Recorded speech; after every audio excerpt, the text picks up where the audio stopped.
밤은 짙은 먹물을 뿌린 듯 도시를 집어삼키고 있었다.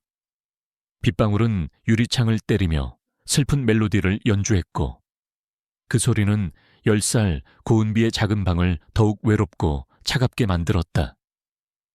은비는 무릎을 끌어안고 침대 구석에 웅크리고 있었다. 붉은 기가 도는 갈색 머리카락이 어둠 속에서도 희미하게 빛났다. 그 머리색은 그녀가 또래 아이들 사이에서 따돌림을 당하는 이유 중 하나였다. 불타는 머리. 마녀, 아이들의 잔인한 목소리가 빗소리 사이로 귓가에 맴돌았다. 며칠 전에도 그랬다. 학교에서 돌아오는 길, 골목 어귀에서 기다리던 아이들이 그녀를 둘러쌌다. 주동자는 늘 그렇듯이 옆집에 사는 강민준이었다. 민준은 은비의 머리칼을 잡아당기며 비웃었다. 야, 고은비 너네 부모님도 너처럼 괴물이라서 사라진 거 아니야. 그 말에 은비의 눈에는 순식간에 뜨거운 눈물이 고였다. 부모님 이야기는 그녀에게 건드려서는 안 될 가장 아픈 상처였다. 2년 전 부모님은 갑작스러운 사고로 세상을 떠났다. 경찰은 단순 교통사고로 결론 내렸지만 은비는 늘 뭔가 석연치 않은 느낌을 지울 수 없었다. 부모님은 항상 그녀에게 세상은 보이지 않는 곳에 더 많은 진실이 숨어 있단다라고 말했었다. 이제 그녀에게 남은 건 차갑고 무관심한 이모와 이모부뿐이었다. 그날도 아이들의 괴롭힘은 도를 넘었다. 그들은 은비의 가방을 빼앗아 운동장 진흙탕에 던져버렸다. 은비는 주저앉아 흙투성이가 된 가방을 멍하니 바라봤다.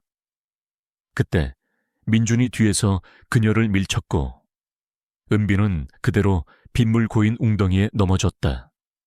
차가운 물이 온몸을 적셨지만 그녀는 울지 않았다. 오히려 가슴 속에서 뜨거운 분노가 치밀어 올랐다. 그녀는 벌떡 일어나 앞만 보고 달렸다. 어디로 가는지도 모른 채 그저 이 모든 지옥 같은 현실에서 벗어나고 싶다는 생각뿐이었다. 발은 차가운 빗물에 젖어 시렸고 옷은 몸에 달라붙어 무거웠다. 숨은 턱 끝까지 차올랐지만 멈출 수 없었다. 주택가를 지나 어두운 공원길로 접어들었다. 가로등 불빛마저 희미한 공원은 마치 다른 세계 같았다. 그때였다. 갑자기 그녀의 눈앞에 거대한 그림자가 나타났다. 은비는 미처 피할 새도 없이 그림자와 정면으로 부딪혔다. 악, 비명과 함께 그녀는 바닥으로 고꾸라졌다. 몸을 일으키자 눈앞에 나타난 것은 젖은 털에 뒤덮인 거대한 개의 형상이었다. 독일 shepherd, 그것도 매우 마르고 털은 엉망진창이었으며 눈빛은 깊은 슬픔과 배고픔으로 가득 차 있었다. 유기견이었다. 은비는 놀라움과 동시에 강한 두려움에 사로잡혔다.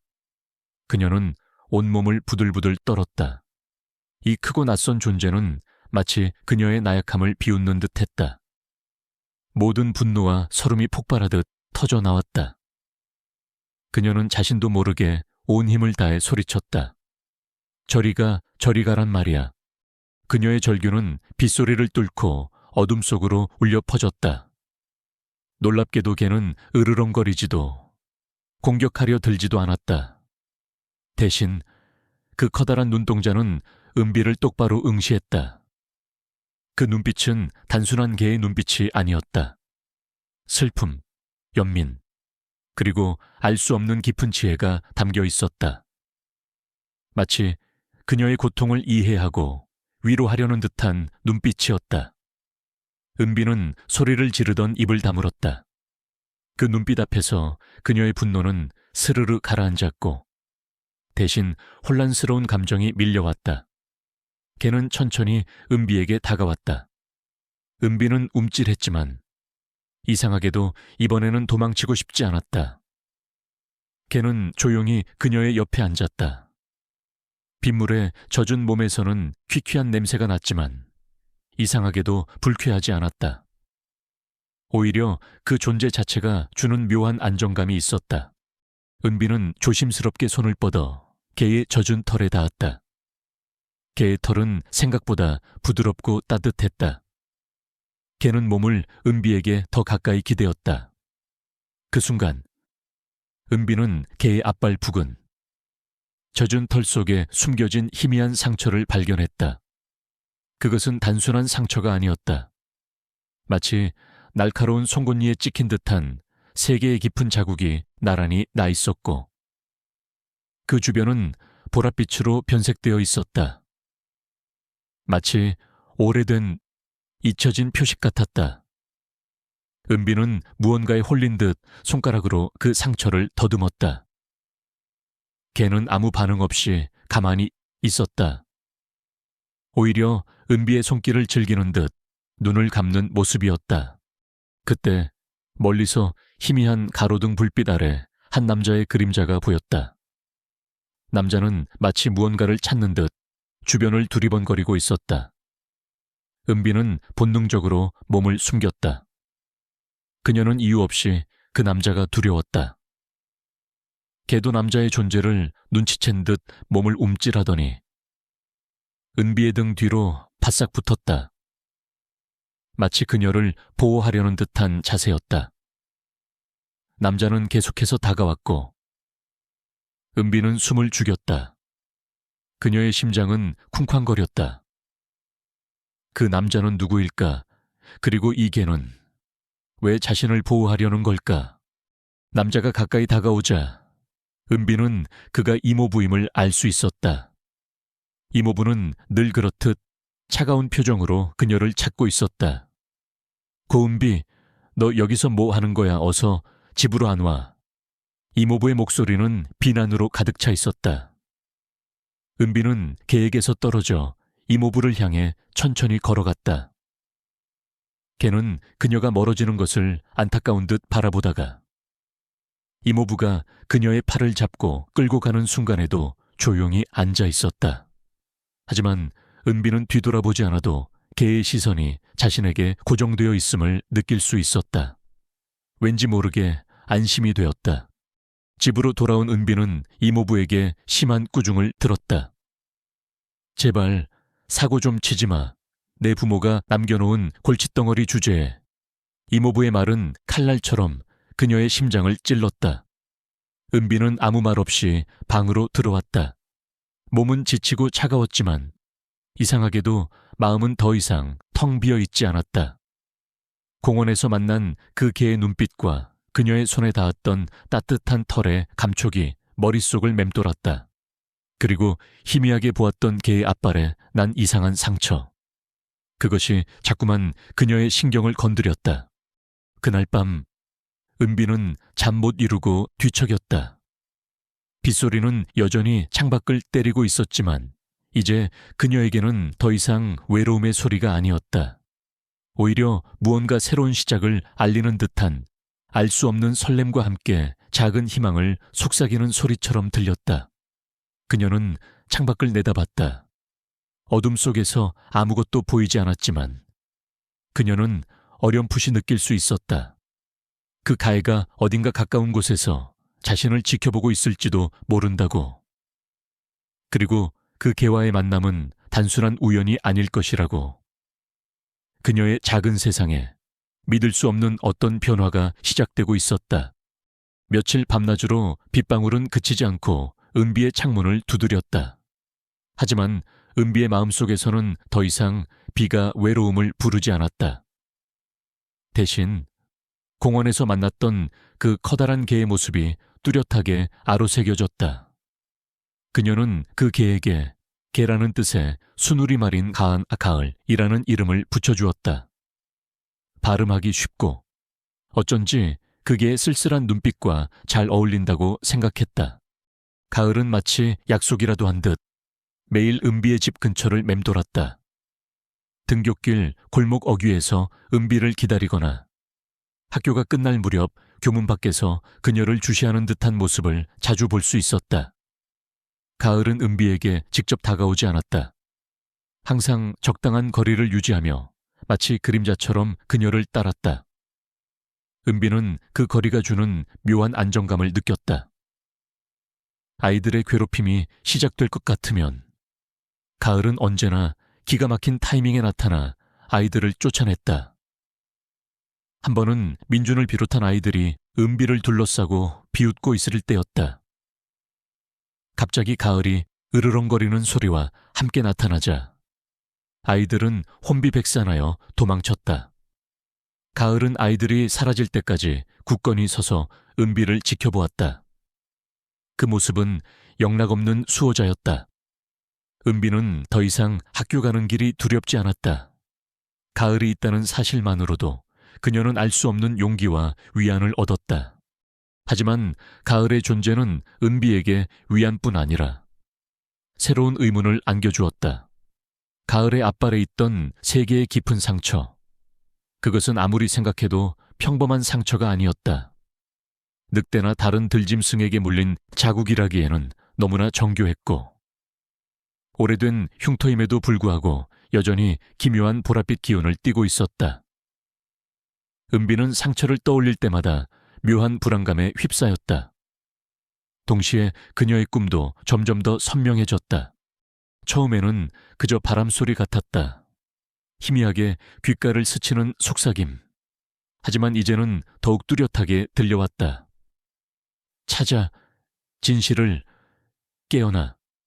누군가 애타게 그녀를 부르는 듯한 목소리였다. 그 목소리는 그녀의 부모님이 살아생전 들려주었던 자장가 멜로디와 기묘하게 겹쳐졌다.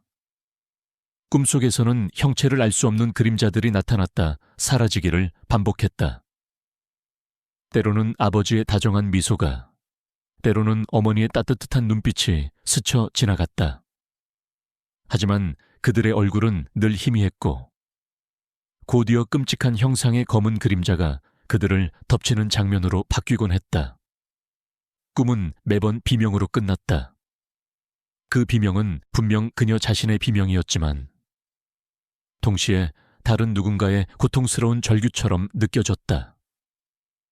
꿈에서 깨어나면 온몸은 식은땀으로 축축했고 심장은 격렬하게 요동쳤다. 어느 날 밤, 은비는 꿈속에서 더욱 생생한 장면을 목격했다. 칠흑 같은 어둠 속에서 한 남자가 그녀의 부모님을 향해 칼을 휘두르고 있었다.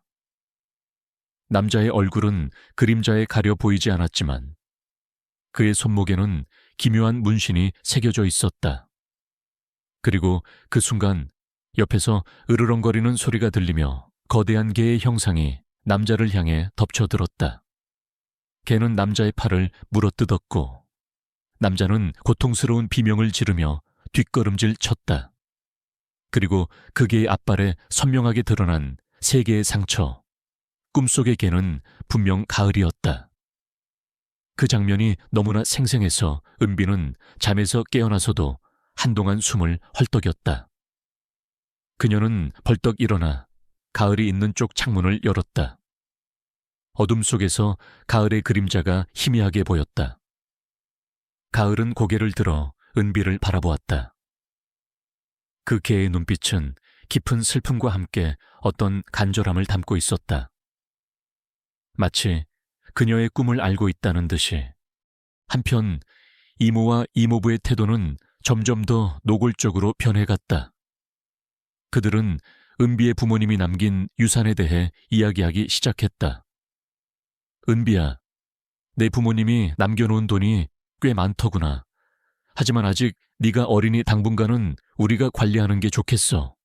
이모의 목소리는 부드러웠지만 그 속에 숨겨진 탐욕을 은비는 분명히 느낄 수 있었다. 이모부는 더 직접적이었다. 사고뭉치 주제에 쓸데없는 생각 말고 어른들이 시키는 대로 해.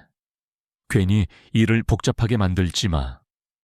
그들의 대화 속에서 은비는 자신이 부모님의 유산을 상속받는 것을 그들이 어떻게든 막으려 한다는 사실을 어렴풋이 짐작할 수 있었다.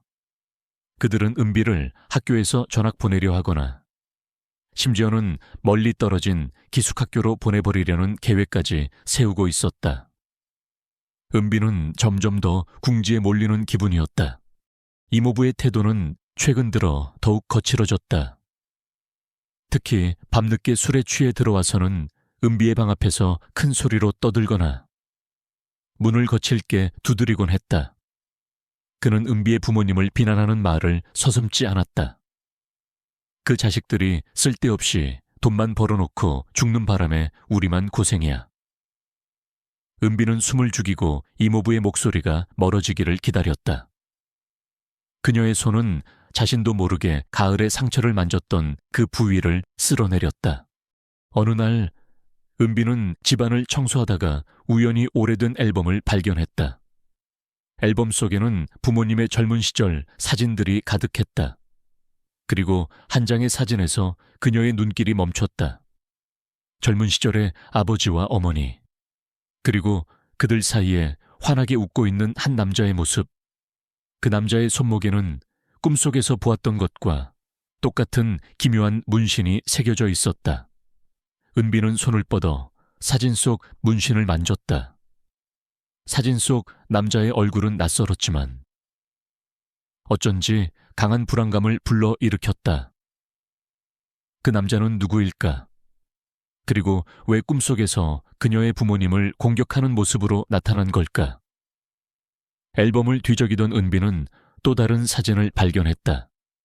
그 사진에는 부모님과 어린 은비가 함께 있었고 그들 옆에는 커다란 독일 셰퍼드 한 마리가 서 있었다. 놀랍게도 그 개의 앞발에도 3개의 깊은 상처가 선명하게 보였다. 가을의 상처와 똑같은 모양이었다. 은비의 심장이 격렬하게 뛰었다. 이 모든 것이 단순한 우연일 리 없었다. 가을은 그녀의 부모님과 어떤 연관이 있는 걸까?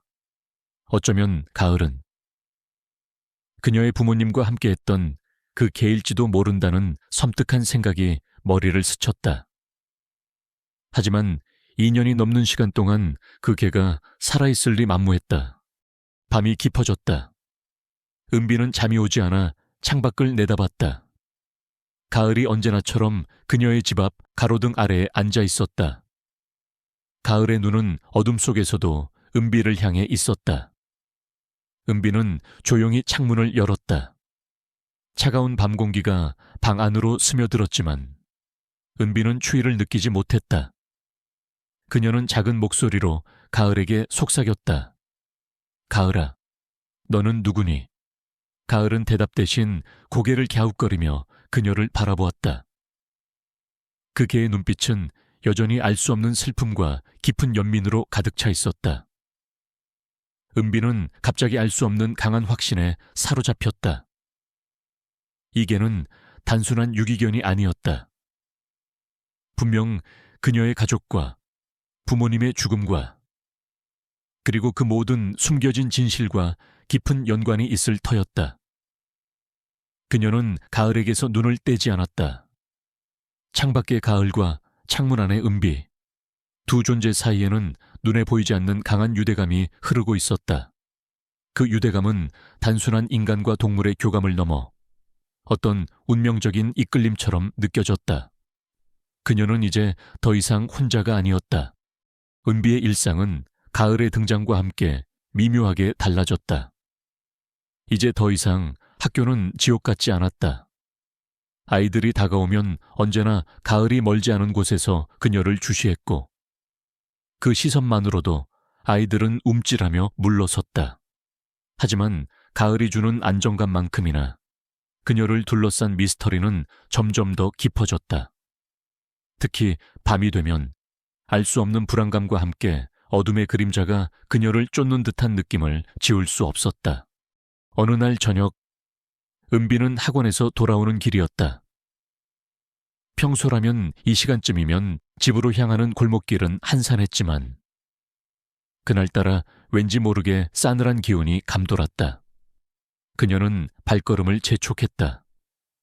그때 뒤에서 무언가 움직이는 소리가 들렸다. 은비는 본능적으로 뒤를 돌아봤지만 아무것도 보이지 않았다. 하지만 그녀의 심장은 쿵쾅거렸다. 분명 누군가 그녀를 따라오고 있었다. 은비는 심장이 발끝으로 떨어지는 듯한 공포를 느꼈다. 그녀는 전속력으로 달리기 시작했다. 그림자가 그녀를 쫓는 듯한 기분이었다. 숨이 턱 끝까지 차오를 무렵 갑자기 옆 골목에서 가을이 튀어나왔다. 가을은 으르렁거리는 소리와 함께 은비의 앞을 막아섰다. 그리고는 어둠 속을 향해 사납게 지저댔다. 은비는 가을의 등 뒤에 숨어 어둠을 응시했다. 멀리서 희미하게 어떤 그림자가 서둘러 사라지는 것이 보였다. 그 그림자는 마치 사람의 형상 같았지만 너무나 빨라서 정확히 볼 수는 없었다. 가을은 그림자가 완전히 사라질 때까지 짖는 것을 멈추지 않았다. 그때서야 은비는 안도의 한숨을 내쉬었다.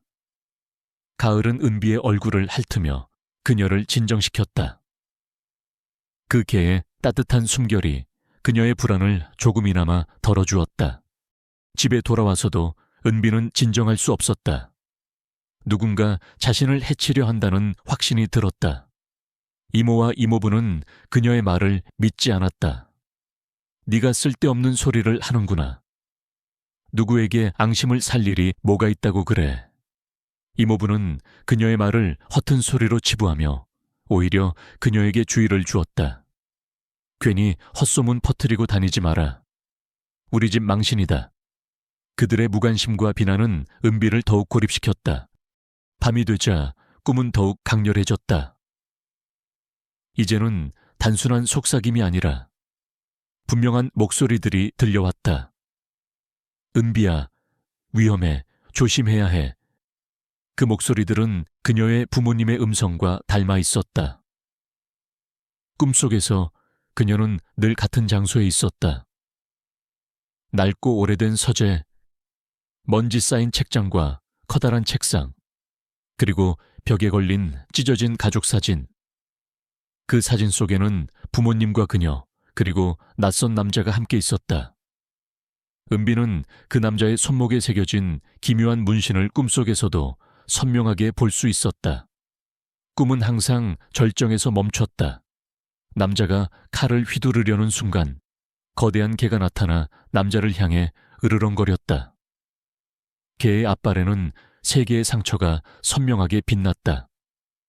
그리고 그 순간 잠에서 깨어났다. 은비는 꿈의 내용이 너무나 생생해서 마치 현실처럼 느껴졌다. 그녀는 꿈속의 서재가 어디인지, 사진 속 남자가 누구인지 궁금했다. 어쩌면 그 꿈은 단순한 꿈이 아니라 그녀의 잊혀진 기억일지도 모른다는 섬뜩한 예감이 들었다. 그녀는 앨범 속 사진을 다시 꺼내 보았다. 남자의 문신, 그리고 가을의 상처와 똑같은 개의 앞발에 난 상처. 이 모든 것이 우연이라고 하기에는 너무나도 기묘했다. 다음 날 은비는 학교가 끝나자마자 가을을 찾아 공원으로 향했다. 가을은 그녀를 보자마자 반갑게 꼬리를 흔들었다. 은비는 가을의 털을 쓰다듬으며 조심스럽게 가을의 앞발을 들었다. 젖은 털 속에 숨겨진 3개의 상처는 여전히 보랏빛 기운을 띠고 있었다. 은비는 조용히 상처를 어루만졌다. 가을아, 너는 그때 거기 있었니?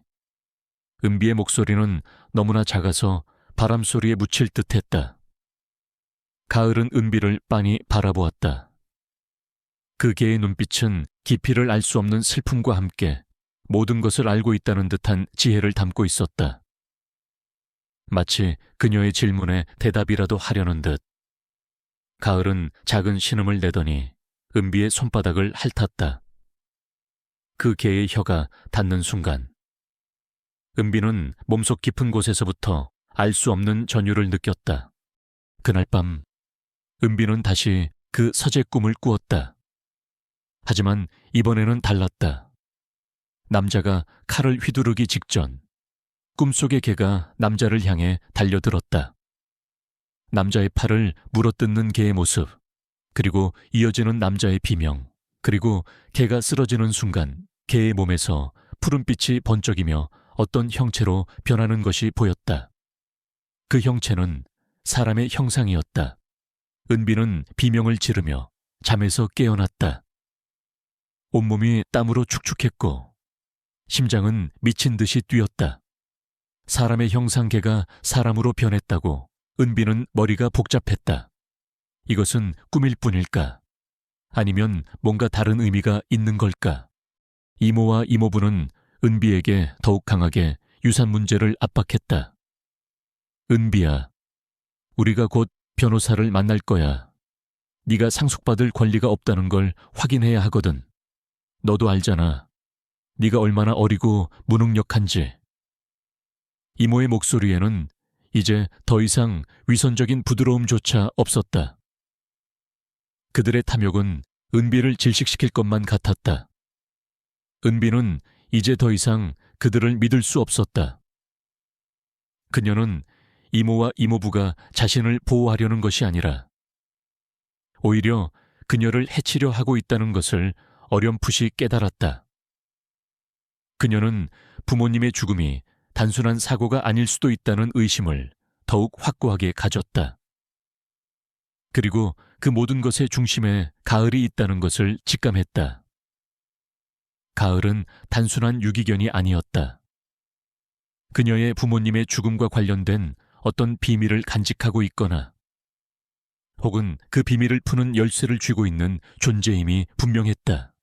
은비는 밤마다 몰래 집 밖으로 나와 가을을 만났다. 그녀는 가을에게 부모님의 앨범을 보여주며 사진 속의 개와 가을의 상처가 똑같다는 이야기를 해주었다. 가을은 그녀의 이야기를 듣는 동안 내내 진지한 표정으로 은비를 바라보았다. 마치 그녀의 말을 모두 이해하고 있다는 듯이. 은비는 가을에게 자신의 꿈 이야기를 해주었다. 검은 그림자, 문신이 있는 남자. 그리고 개가 사람으로 변하는 장면까지. 그녀는 혼란스럽고 두려웠지만 가을에게 모든 것을 털어놓자 마음이 조금은 편해졌다. 가을은 은비의 손을 핥으며 그녀를 위로했다. 그 개의 눈빛 속에는 나는 너를 지켜줄 거야 라고 말하는 듯한 굳건한 약속이 담겨 있었다. 은비는 자신이 이 모든 진실을 혼자 감당할 수 없다는 것을 깨달았다. 그녀에게는 도움이 필요했다. 하지만 누구를 믿어야 할까? 그녀의 마음속에는 한 인물이 떠올랐다. 바로 그녀가 어릴 적 아버지와 함께 가끔 찾아가던 작은 탐정 사무실의 박진우 아저씨였다. 박 아저씨는 늘 웃는 얼굴로 은비를 반겨주었고 그녀가 좋아하는 초콜릿을 주곤 했다. 아버지는 박 아저씨를 내가 가장 신뢰하는 사람이라고 불렀었다.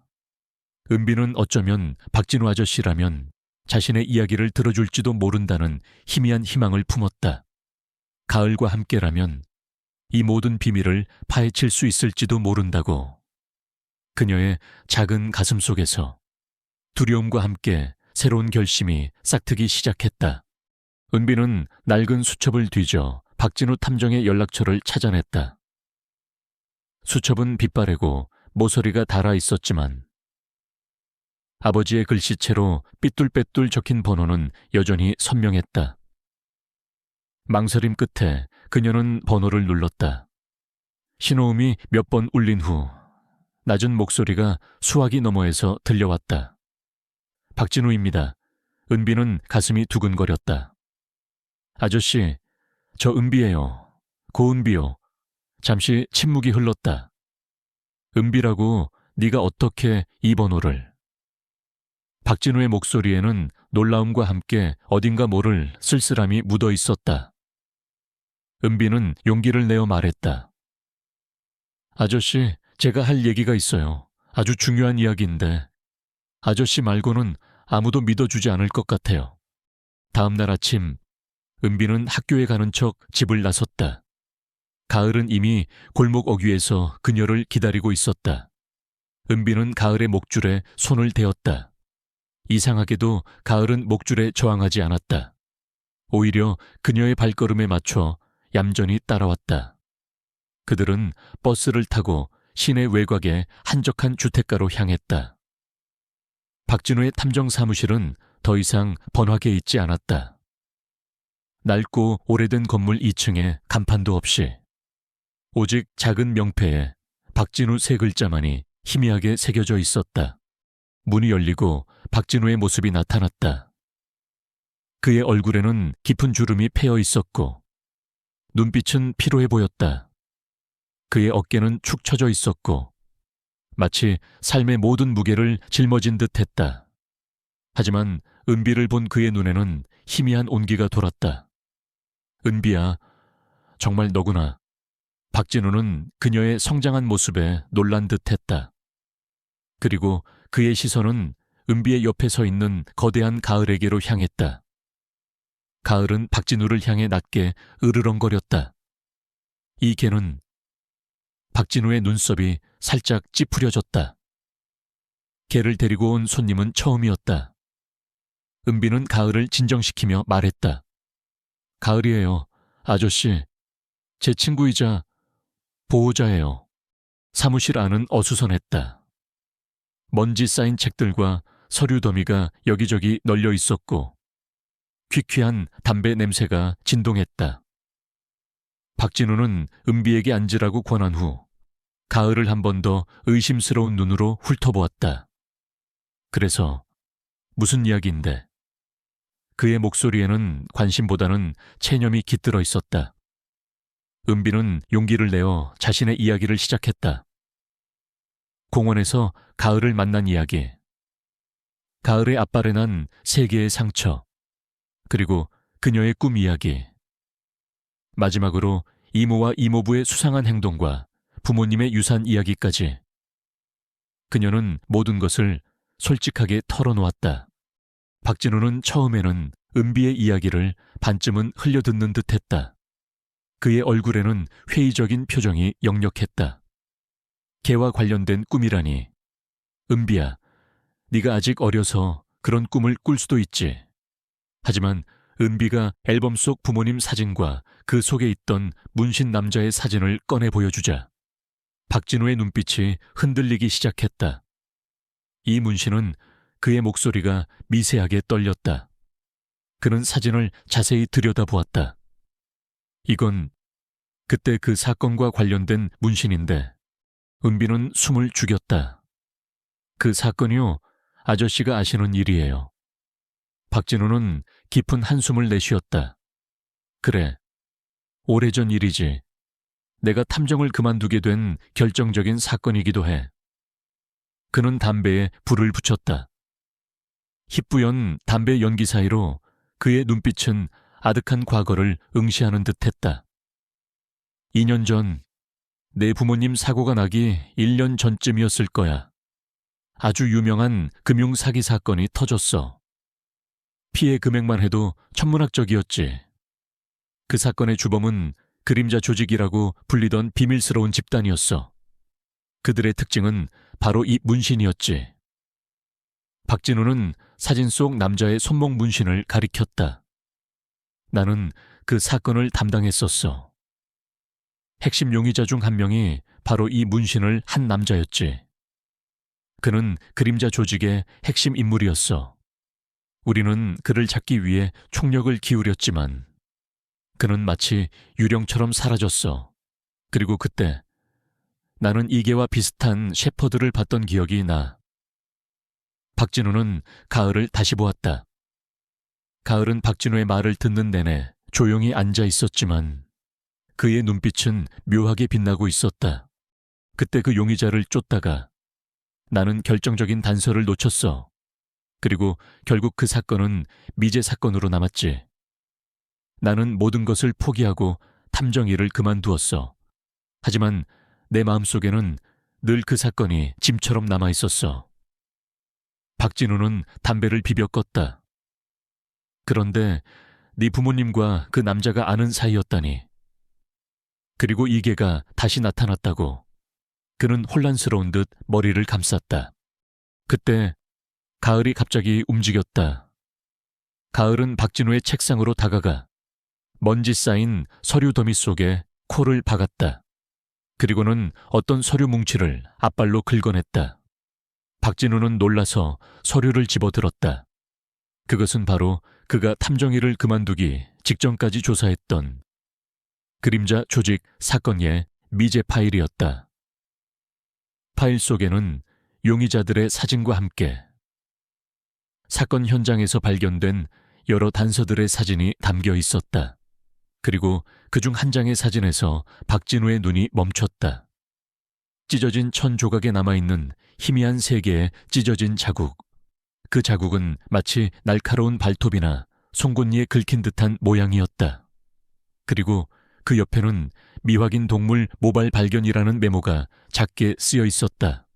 이건 박진우는 가을의 앞발에 난 상처와 파일 속 사진을 번갈아 보았다.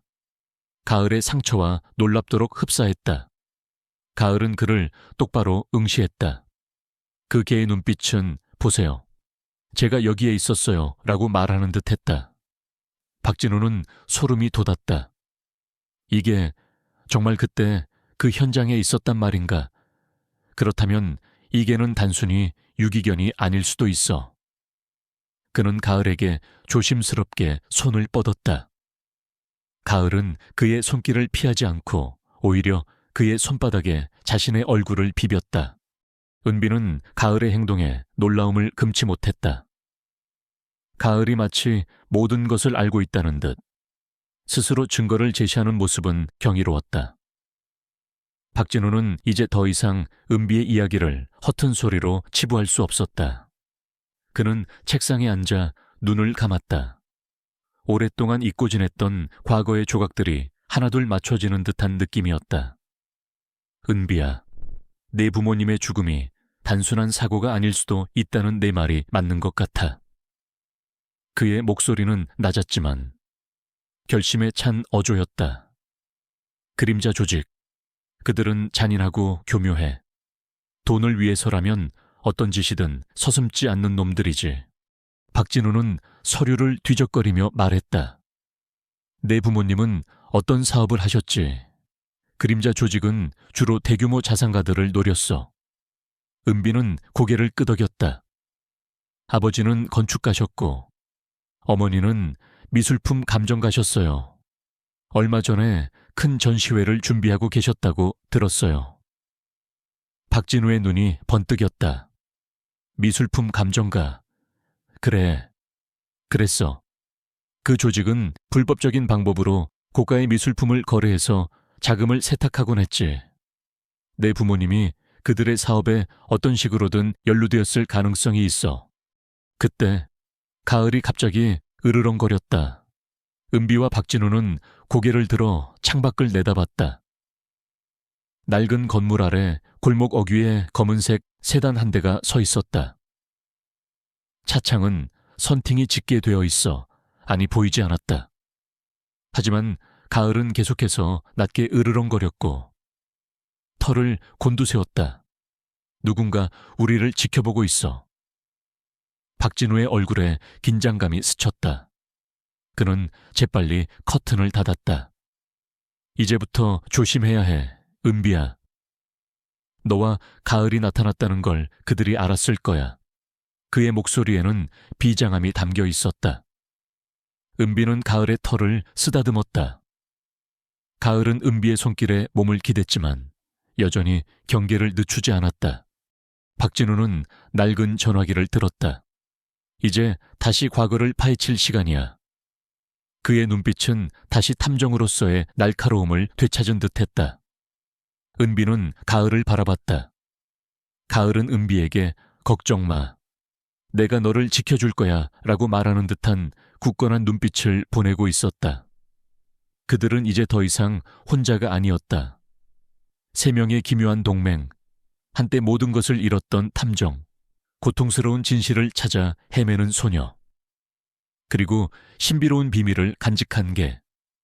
그들은 이제 2년 전의 미제 사건과 은비 부모님의 죽음 뒤에 숨겨진 거대한 음모를 파헤치기 위한 위험한 여정을 시작하려 하고 있었다. 박진우 탐정 사무실의 작은 공간은 이제 단순한 사무실이 아니었다.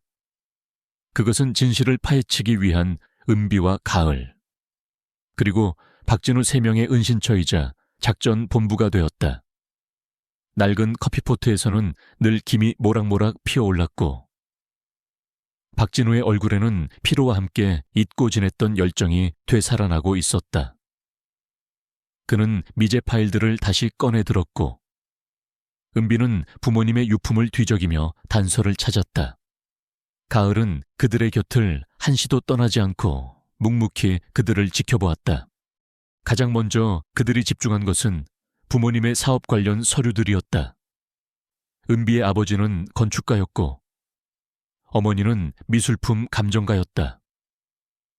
박진우는 그림자 조직기 고가의 미술품을 불법적으로 거래하고 자금 세탁에 이용했다는 사실을 상기했다. 은비의 어머니가 최근까지 준비했다던 대규모 전시회가 수상했다. 은비는 어머니의 작업실에서 발견된 빛바랜 스케치북을 가져왔다. 스케치북에는 아름다운 풍경화들과 함께 그림의 하단에 작은 글씨로 뭔가가 적혀 있었다. 언뜻 보기에는 그림에 대한 메모 같았지만 박진우는 뭔가 이상함을 느꼈다.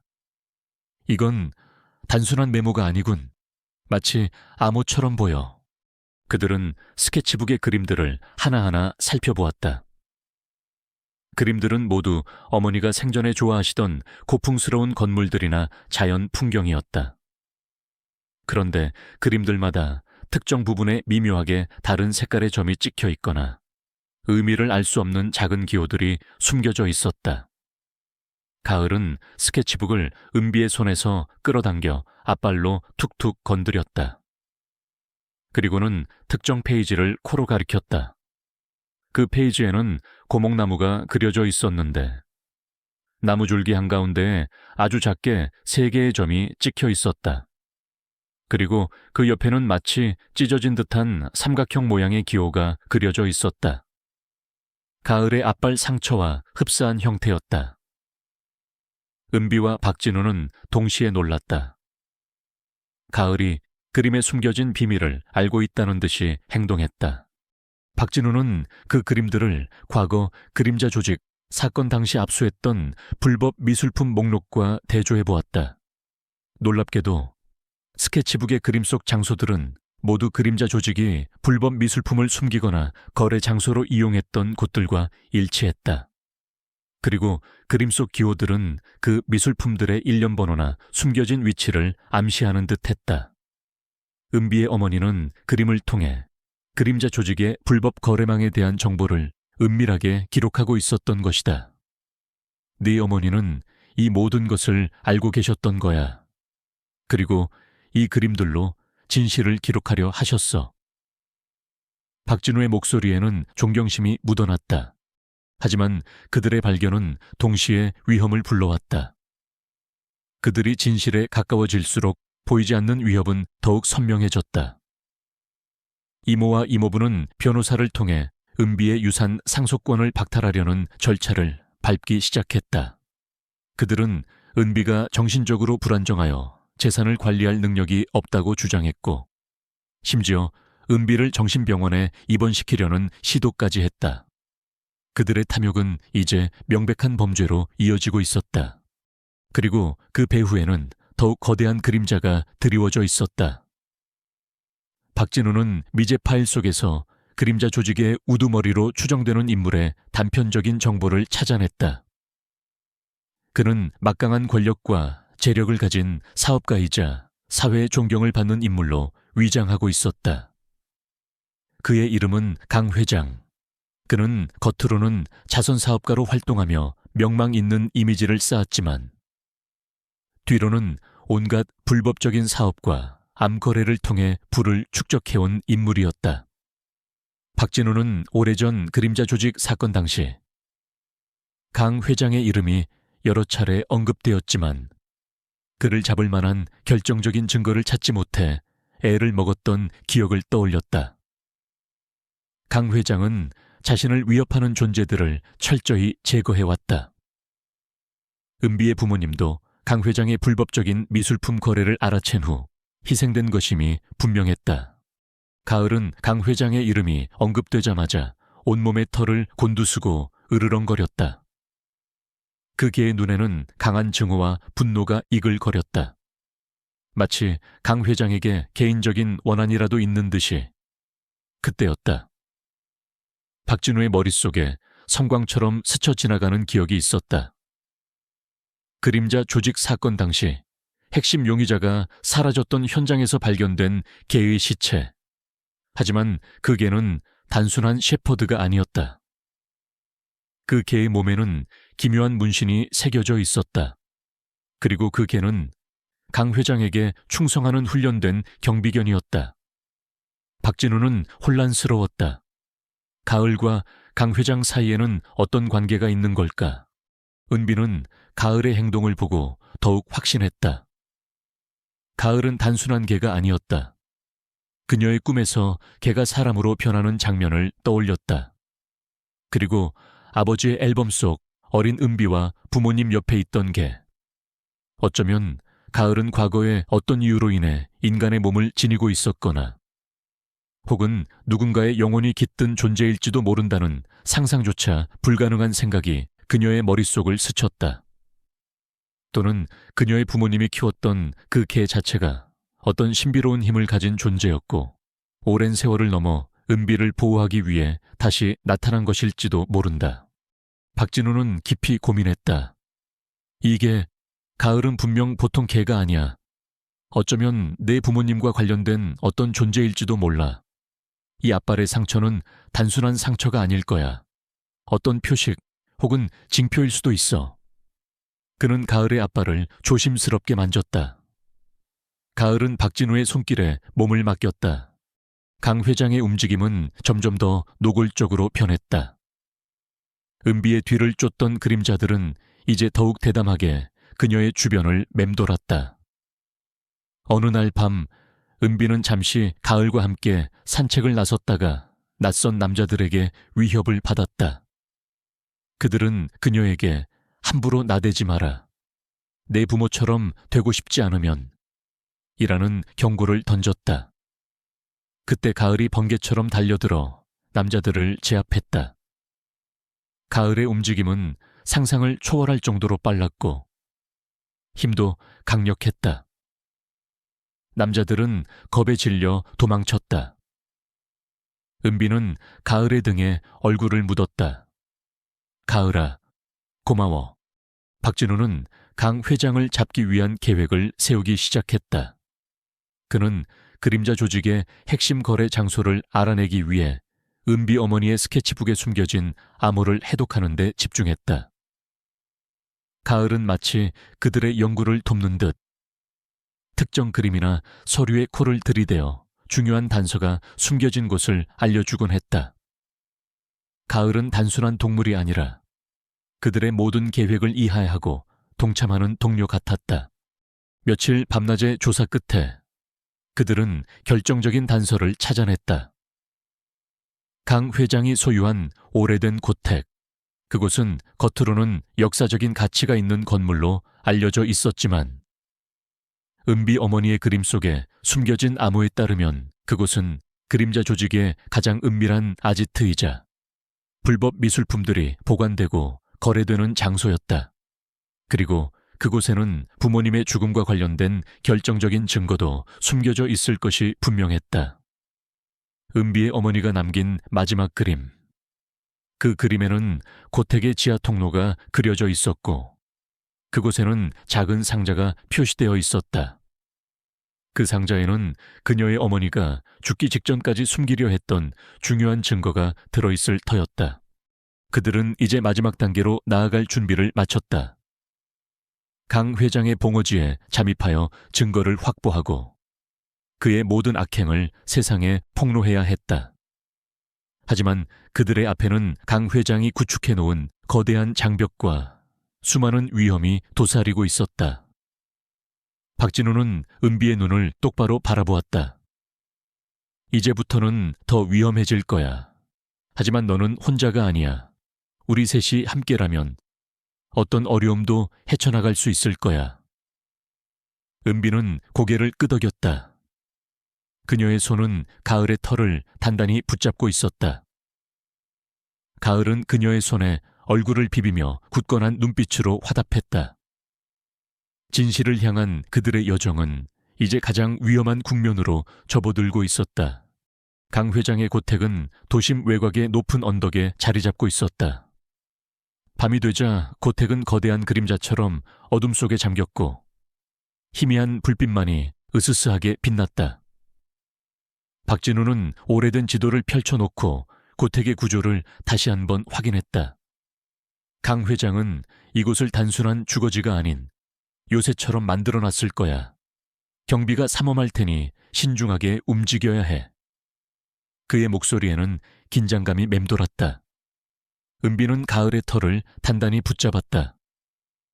가을은 낮게 으르렁거리며 고택을 응시했다.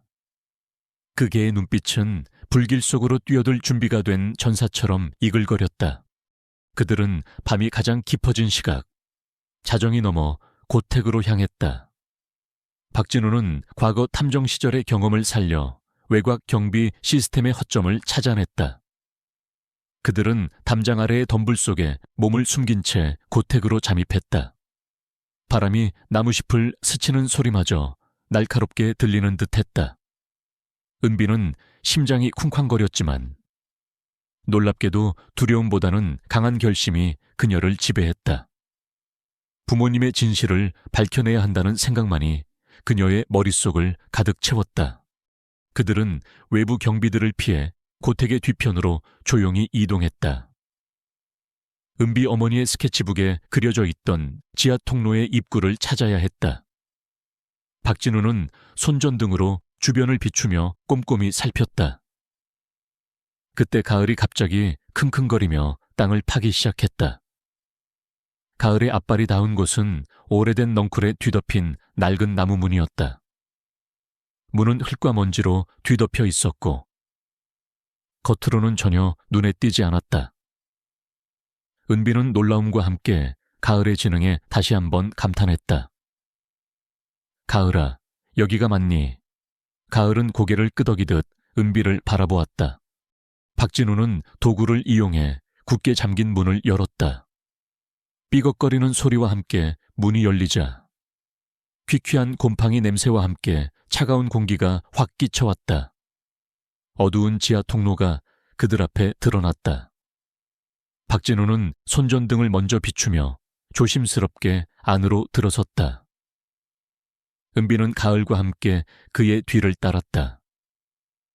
통로 안은 미로처럼 복잡했고 곳곳에 거미줄이 쳐져 있었다. 그들은 은비 어머니의 스케치북에 그려진 지도를 따라 통로를 헤쳐나갔다. 가을은 선두에 서서 냄새를 맡으며 길을 안내했다. 그 개의 후각은 놀라울 정도로 예민했다. 통로를 한참 걷던 중 그들은 지하 깊숙한 곳에서 희미한 소리를 들었다. 낮은 대화 소리와 함께 기계음 같은 것이 섞여 들렸다. 가까워지고 있어. 박진우는 조용히 속삭였다. 그들은 더욱 조심스럽게 발소리를 죽였다. 마침내 그들은 넓은 공간에 다다랐다. 그곳은 마치 거대한 금고실 같았다. 정교한 잠금 장치가 달린 철문들이 여러 개 늘어서 있었고 그 안에서는 누군가 작업을 하는 듯한 소리가 들려왔다. 이곳이 바로 그림자 조직의 비밀 아지트였다. 그들은 철문 중 하나에 귀를 기울였다. 안에서는 강 회장의 목소리가 들려왔다. 처리할 물건들이야. 곧 해외로 나갈 테니 완벽하게 포장하도록 해. 뒤이어 미술품을 다루는 듯한 조심스러운 소리가 들렸다. 그들은 은비 어머니의 스케치북에서 보았던 마지막 그림을 떠올렸다. 작은 상자가 표시되어 있던 지하 통로의 끝. 그들은 철문 옆에 있는 또 다른 좀 더 은밀해 보이는 작은 문을 발견했다. 이모와 이모부가 은비의 유산을 가로채기 위해 변호사를 고용했던 서류. 그리고 그들의 배후에 강 회장이 있다는 증거가 담겨 있을 만한 결정적인 상자가 그곳에 있을 것이 분명했다. 박진우는 그 작은 문을 조심스럽게 열었다. 안은 좁고 어두운 방이었다. 방 안에는 낡은 서랍장 하나만이 놓여 있었다. 박진우는 서랍장을 열었다. 서랍 안에는 수십 년 된 먼지와 함께 오래된 서류 뭉치와 빛바랜 사진들이 가득했다. 은비는 심장이 터질 듯이 뛰었다. 그녀의 어머니가 남긴 메시지, 그리고 진실이 담겨있는 곳이었다. 그때 가을이 갑자기 방 안의 한쪽 벽을 향해 으르렁거렸다. 벽은 다른 벽과 다르게 석고보드로 덧대어져 있었다. 이쪽이다. 가을의 으르렁거림에 박진우는 벽을 살펴보았다. 벽을 두드리자 텅 빈 소리가 났다. 그들은 망설임 없이 벽을 부수기 시작했다. 곧이어 벽이 부서지고 그 안에서 작고 낡은 금고가 나타났다. 금고는 매우 정교하게 만들어져 있었지만 은비 어머니의 스케치북 뒷면에 작게 적혀 있던 숫자들을 조합하자 비밀번호가 풀렸다. 금고 문이 열리자 그 안에는 예상대로 여러 서류들과 함께 빛바랜 USB 하나가 들어있었다. USB 안에는 강 회장의 불법 미술품 거래 내역과 자금 세탁 증거, 그리고 은비 부모님의 죽음이 단순한 사고가 아닌 강 회장에 의해 계획된 살인이라는 것을 증명하는 결정적인 음성 파일이 담겨 있었다. 그들은 증거를 확보했지만 동시에 위기에 처했다. 금고가 열리는 소리를 강 회장의 부하들이 들은 것이다. 철문 너머에서 발소리가 들려오기 시작했다. 누구냐? 강 회장의 날카로운 목소리가 지하 통로에 울려 퍼졌다. 박진우는 재빨리 USB와 서류들을 가방에 챙겼다. 들켰어. 어서 도망쳐야 해. 그들은 금고실에서 뛰쳐나왔다. 지하 통로에는 이미 강 회장의 경호원들이 무장한 채 그들을 기다리고 있었다. 그들의 눈은 냉혹했고 손에는 날카로운 무기들이 들려 있었다. 도둑놈들, 감히 강 회장님의 비밀을 훔치려 해. 경호원들이 그들을 향해 달려들었다. 박진우는 은비를 등 뒤에 숨기며 맨 앞에 섰다. 그때 가을이 번개처럼 경호원들을 향해 돌진했다. 가을은 경호원들의 팔다리를 물어뜯으며 그들을 제압했다. 그 개의 움직임은 인간의 상식을 뛰어넘는 것이었다. 경호원들은 가을의 예상치 못한 공격에 당황하며 비명을 질렀다. 하지만 경호원들의 수는 너무 많았다. 그들은 가을을 둘러싸고 무기를 휘둘렀다. 가을은 은비를 보호하기 위해 자신을 희생하려는 듯 경호원들의 공격을 온몸으로 막아냈다. 그 개의 몸에서는 피가 흘러내리기 시작했다. 은비는 가을의 희생에 눈물을 흘리며 소리쳤다. 가을 안 돼. 그때 강 회장이 직접 나타났다.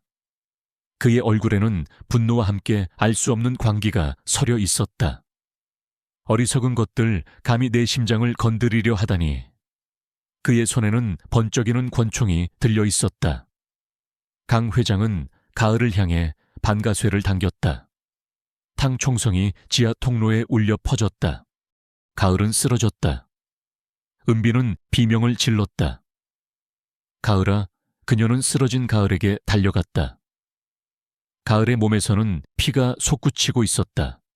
하지만 가을은 마지막 힘을 다해 은비의 손을 핥았다.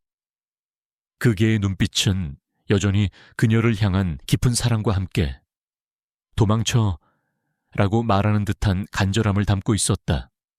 그 순간 은비의 몸속에서 알 수 없는 힘이 솟구쳤다. 그녀의 눈에서는 뜨거운 눈물이 흘러내렸고 그녀의 붉은 머리카락은 마치 불꽃처럼 이글거렸다. 그녀는 쓰러진 가을의 피 묻은 앞발을 보았다. 세 개의 상처가 더욱 선명하게 빛나고 있었다. 그리고 그녀는 깨달았다. 가을은 단순한 개가 아니었다. 가을은 그녀의 가족이었다. 어떤 신비로운 힘으로 인해 개의 모습으로 그녀를 지키러 온 존재였다. 강 회장은 다시 은비를 향해 총구를 겨눴다. 이제 끝이다. 꼬마야. 그때 박진우가 몸을 날려 은비를 밀쳐냈다. 총알은 박진우의 어깨를 스치고 지나갔다. 은비야, 도망쳐. 이 증거들을 세상에 알려야 해. 박진우는 쓰러진 가을을 부여잡으며 말했다. 은비는 눈물을 흘리며 고개를 끄덕였다. 그녀는 가을의 마지막 눈빛과 박진우의 외침을 가슴에 새긴 채 뒤도 돌아보지 않고 어둠 속으로 달리기 시작했다. 그녀의 작은 손에는 강 회장의 모든 악행을 담은 USB가 단단히 쥐어 있었다. 그녀는 이제 더 이상 여린 소녀가 아니었다. 그녀는 진실을 위한 투사가 되어 가장 위험한 싸움의 한복판으로 뛰어들었다. 어둠 속을 내달리던 은비의 눈에서는 뜨거운 눈물이 흘러내렸다. 가을의 희생, 박진우 아저씨의 외침이 그녀의 귓게 맴돌았다. 그러나 슬픔은 그녀를 무너뜨리지 못했다. 오히려 불꽃처럼 타오르는 분노와 결심이 그녀의 심장을 채웠다. 그녀의 작은 손에는 강 회장의 악행을 담은 USB가 단단히 쥐어 있었다. 이 증거들을 세상에 알려야 했다. 그것만이 가을과 박진우 아저씨의 희생을 헛되이 하지 않는 유일한 방법이었다. 고택의 경호원들이 그녀의 뒤를 쫓아왔다. 발소리가 점점 더 가까워졌다. 은비는 숨을 헐떡이며 달렸다. 그녀는 필사적으로 머릿속에서 고택 지도를 떠올렸다. 어머니의 스케치북에 그려져 있던 고택의 비밀 통로. 그 그림 속에는 고택 외부로 연결되는 또 다른 작은 출구가 있었던 기억이 났다. 그녀는 몸을 최대한 낮춰 덤불 사이를 헤치고 나아갔다. 발이 찢어지고 옷이 흙투성이가 되었지만 그녀는 아픔을 느낄 새도 없었다. 오직 살아서 이 모든 것을 끝내야 한다는 생각뿐이었다. 한참을 헤매던 은비는 마침내 넝쿨로 뒤덮인 작은 나무 문을 발견했다. 그것은 고택 담장 바깥으로 연결되는 오래된 비상구였다. 그녀는 망설임 없이 문을 열고 몸을 밖으로 던졌다. 문이 닫히자 그녀는 헐렁한 옷차림으로 으스스한 숲길에 홀로 서 있었다. 뒤에서는 경호원들의 욕설과 함께 수색하는 소리가 들려왔다. 은비는 다시 전속력으로 달리기 시작했다. 도착한 곳은 인적이 드문 외딴 숲길이었다. 어둠 속에서 길을 잃을 뻔했지만 그녀는 본능적으로 빛을 향해 나아갔다. 멀리서 희미한 도시의 불빛이 보였다. 그 불빛을 향해 달리고 또 달렸다. 마침내 그녀는 숲길을 벗어나 큰 도로변에 다다랐다. 그녀는 주저앉아 거친 숨을 몰아쉬었다. 몸은 만신창이가 되었지만 USB는 여전히 그녀의 손에 단단히 쥐어 있었다. 그때 저 멀리서 이모와 이모부가 탄 차가 다가오는 것이 보였다. 은비는 반사적으로 몸을 숨겼다. 그녀는 그들이 강 회장과 한패라는 것을 알고 있었다. 그들은 은비를 찾는 척하며 강 회장의 지시를 따르고 있을 터였다. 이모부의 얼굴에는 걱정보다는 초조함이 역력했다. 젠장, 그 꼬마가 벌써 도망쳤단 말이야. 은비는 숨을 죽였다. 그녀는 더 이상 그들을 가족이라고 생각하지 않았다. 그들은 강 회장의 꼭두각시에 불과했다. 은비는 강 회장의 손이 닿지 않는 안전한 곳으로 가서 이 모든 진실을 폭로할 방법을 찾아야 했다. 그녀는 스마트폰을 꺼내 들었다. 경찰에 신고해야 했다. 하지만 과연 경찰이 자신의 말을 믿어줄까? 강 회장은 사회적으로 존경받는 인물이었고 그의 영향력은 막강했다. 증거가 있다 해도 어린아이의 말을 쉽게 믿어줄 리 없었다. 그녀는 잠시 망설였다. 그때 그녀의 머릿속에 박진우 아저씨의 목소리가 울렸다. 이 증거들을 세상에 알려야 해. 은비는 용기를 내어 인터넷에 접속했다. 그녀는 과거 그림자 조직 사건을 검색했다. 수많은 기사와 함께 한 기자의 이름이 유독 눈에 들어왔다. 이수진 기자. 그녀는 과거 그림자 조직 사건을 집요하게 추적했던 기자였지만 결국 진실을 밝혀내지 못하고 좌절했던 인물이었다. 박진우 아저씨의 파일 속에도 그녀의 이름이 언급되어 있었다. 이수진 기자라면 자신의 말을 믿어줄지도 모른다는 희망이 생겼다. 그녀는 이수진 기자의 연락처를 찾아냈다. 새벽녘, 은비는 한 편의점 앞에서 이수진 기자를 만났다. 이수진 기자는 은비를 보자마자 놀란 표정을 지었다. 네가 고은비라고 박진우 탐정님이 연락 주셨어.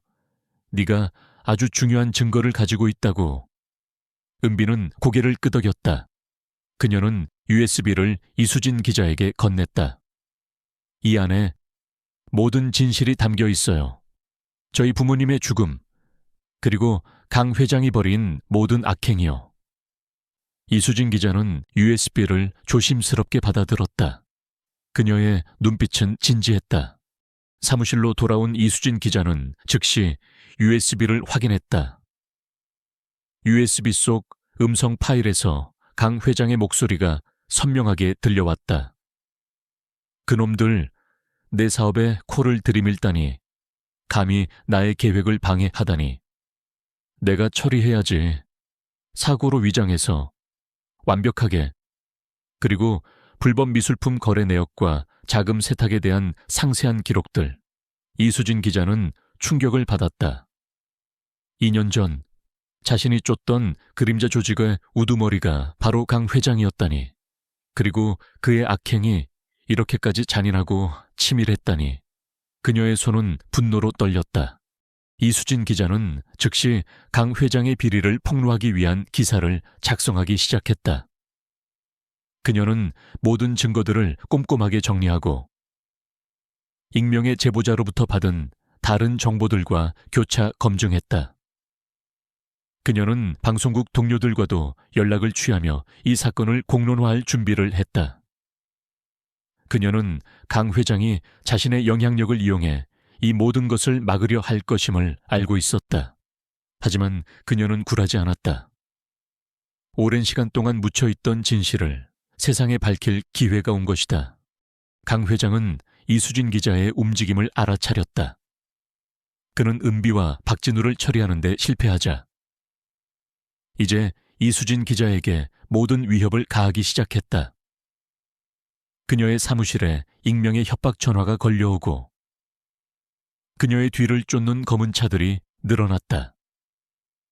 심지어 그녀의 집으로 배달된 소포 안에는 죽은 동물의 시체가 들어있기도 했다. 하지만 이수진 기자는 더욱 강하게 맞섰다. 그녀는 진실은 결코 침묵하지 않는다는 신념을 가지고 있었다. 마침내 이수진 기자의 기사가 전국 언론에 보도되기 시작했다. 강 회장, 그림자 조직의 우두머리인가 2년 전 미제 사건과 고모 건축가 부부 사망 사건의 진실은 헤드라인은 충격적이었다. TV 뉴스에서는 강 회장의 불법 비리 증거와 함께 음성 파일이 공개되었다. 국민들은 경악했다. 존경받던 기업가의 충격적인 이면이 드러난 것이다. 강 회장은 궁지에 몰렸다. 그는 모든 것을 부인하며 이수진 기자를 명예훼손으로 고소하겠다고 협박했다. 그러나 증거는 너무나 명확했고 그의 악행을 지지하던 세력들도 하나둘 등을 돌리기 시작했다. 경찰은 즉시 재수사에 착수했다. 강 회장의 고택은 압수수색을 당했고 그 안에서 불법 미술품과 함께 수많은 범죄 증거들이 쏟아져 나왔다. 강 회장은 도주를 시도했지만 이미 그의 손발은 모두 묶인 상태였다. 그는 결국 체포되었다. 강 회장이 체포되었다는 소식을 들은 은비는 그제야 긴장이 풀렸다. 눈에서는 뜨거운 눈물이 봇물처럼 쏟아져 내렸다. 복수심 때문이 아니었다. 비로소 부모님의 억울한 죽음이 세상에 밝혀졌다는 안도감과 그 과정에서 희생된 가을과 박진우 아저씨에 대한 미안함과 그리움 때문이었다. 그녀는 자신의 품에 안긴 USB를 꽉 움켜쥐었다. 이것은 단순한 증거가 아니었다. 그녀와 가을, 그리고 박진우 아저씨의 용기와 희생이 담긴 진실을 향한 그들의 외침이었다. 강 회장이 구속된 후 경찰은 박진우 아저씨를 찾았다. 그는 고택지하에서 심한 부상을 입은 채 발견되었지만 다행히 목숨에는 지장이 없었다. 그의 품에는 은비 어머니의 스케치북과 다른 중요한 서류들이 젖은 채로 안겨 있었다. 그는 의식을 되찾자마자 은비의 안부를 물었다. 은비는 괜찮은가? 은비는 박진우 아저씨를 찾아갔다. 아저씨는 여전히 피로해 보였지만 그의 눈빛은 다시 생기를 찾은 듯했다. 네가 해냈구나. 은비야. 너는 정말 강한 아이야. 박진우 아저씨는 은비의 머리를 쓰다듬었다. 하지만 가을은 어디에도 없었다. 고택지하 어디에서도 가을의 시신은 발견되지 않았다. 은비는 가을의 마지막 눈빛을 떠올렸다. 그 개의 눈빛은 마치 나는 사라지지만 너는 살아남아 진실을 밝혀야 해 라고 말하는 듯 했다. 은비는 가을이 어떤 신비로운 힘을 가진 존재였다는 것을 알았다. 어쩌면 가을은 인간의 몸을 가진 채 그녀의 부모님을 보호하다가 다시 개의 모습으로 돌아와 그녀를 지켰던 것일지도 모른다.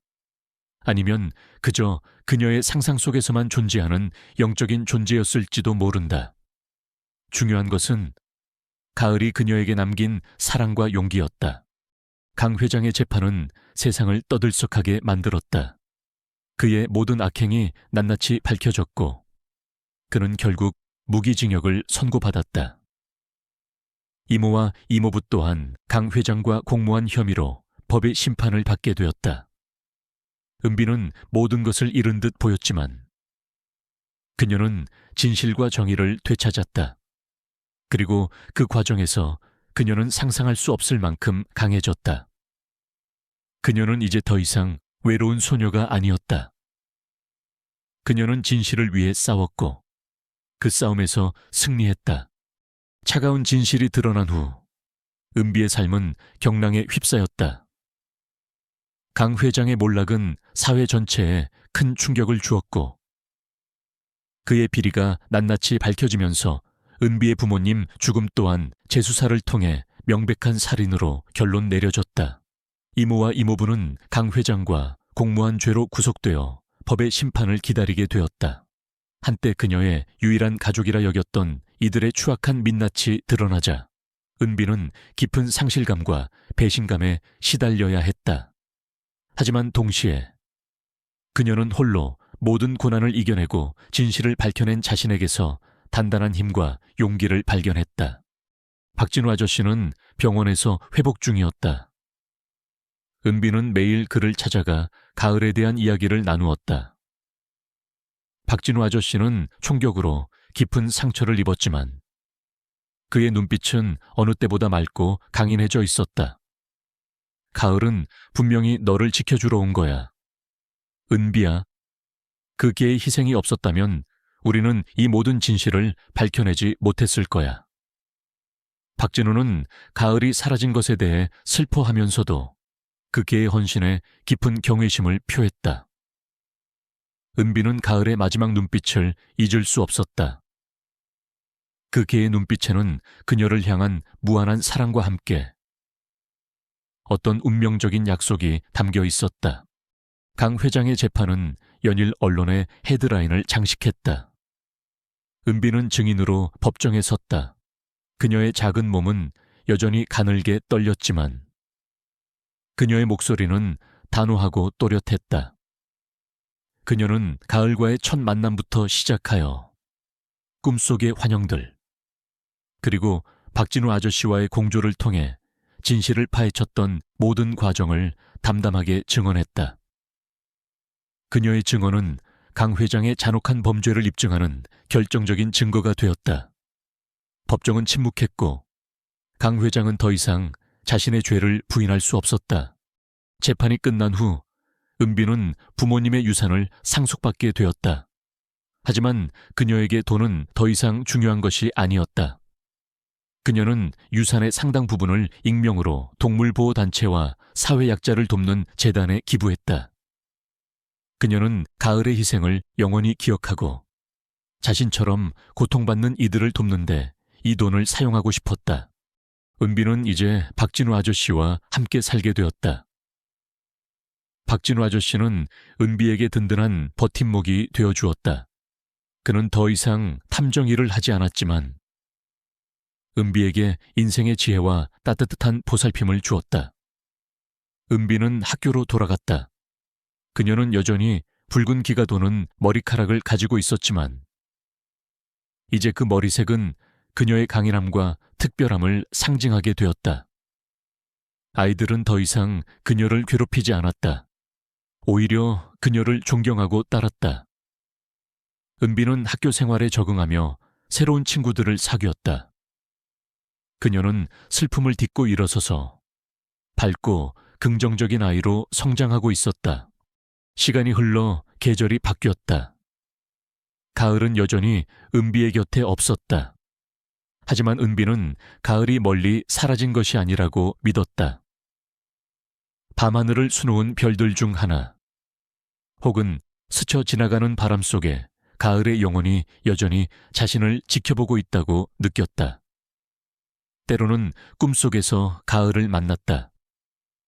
꿈속의 가을은 늘 밝고 평화로운 모습으로 그녀를 바라보며 미소 지었다. 어느 날 은비는 박진우 아저씨와 함께 부모님의 납골당을 찾았다. 납골당은 깨끗하게 정돈되어 있었고 부모님의 사진은 여전히 다정하게 웃고 있었다. 은비는 작은 국화꽃 한 송이를 내려놓았다. 아빠, 엄마, 제가 해냈어요. 이제 편히 쉬세요. 그녀의 눈에서는 더 이상 슬픔의 눈물이 아닌 안도와 성장, 그리고 굳건한 희망의 눈물이 흘러내렸다. 그때 납골당 유리창에 희미한 그림자가 스쳐 지나갔다. 마치 커다란 개의 형상 같았다. 은비는 고개를 들었지만 아무것도 보이지 않았다. 하지만 그녀는 확신했다. 가을이었다. 가을이 부모님 곁에서 자신을 지켜보고 있었다. 은비는 이제 더 이상 고독하지 않았다. 그녀에게는 박진우 아저씨가 있었고 새로운 친구들이 있었으며 무엇보다 가을의 사랑이 항상 그녀의 마음속에 함께했다. 그녀는 여전히 미스터리가 많았지만 더 이상 두려워하지 않았다. 오히려 그녀는 그 미스터리 속에서 삶의 깊은 의미와 운명의 끈을 찾아냈다. 가을과의 운명적인 만남은 한 소녀의 인생을 송두리째 바꾸어 놓았다. 그것은 단순한 만남이 아니라 잊혀진 진실을 깨우고 억울한 죽음을 밝혀내며 한 소녀를 진정한 영웅으로 성장시킨 기적 같은 이야기였다. 가을의 희생은 은비의 삶에 영원히 지워지지 않는 흔적을 남겼지만 그것은 동시에 그녀에게 새로운 삶의 의미와 방향을 제시해 주었다. 은비는 이제 자신의 특별한 경험과 능력을 통해 세상의 어둠 속에 숨겨진 진실을 찾아내고 약하고 소외된 이들을 돕는 사람이 되겠다고 다짐했다. 그녀는 강아지들을 위한 자원봉사를 시작했고 틈틈이 글을 쓰며 자신의 이야기를 세상에 알렸다. 그녀의 이야기는 많은 사람들에게 용기와 희망을 주었고 잊혀진 진실의 중요성을 일깨웠다. 어느 맑은 날, 은비는 공원을 산책하고 있었다. 따스한 햇살이 그녀의 붉은 머리칼 위로 쏟아져 내렸다. 그녀는 벤치에 앉아 눈을 감았다. 바람이 부드럽게 그녀의 뺨을 스쳤다. 마치 가을이 그녀를 쓰다듬는 듯한 느낌이었다. 그녀는 눈을 떴다. 눈앞에는 아무것도 없었지만 그녀는 분명히 느낄 수 있었다. 가을이 그녀의 곁에 영원히 함께하고 있음을. 그녀의 삶은 이제 새로운 시작이었다. 아픔과 상실을 넘어선 진정한 의미의 평화와 희망이 가득한 삶. 그리고 그 시작에는 언제나 가을의 따뜻한 눈빛이 함께할 것이다.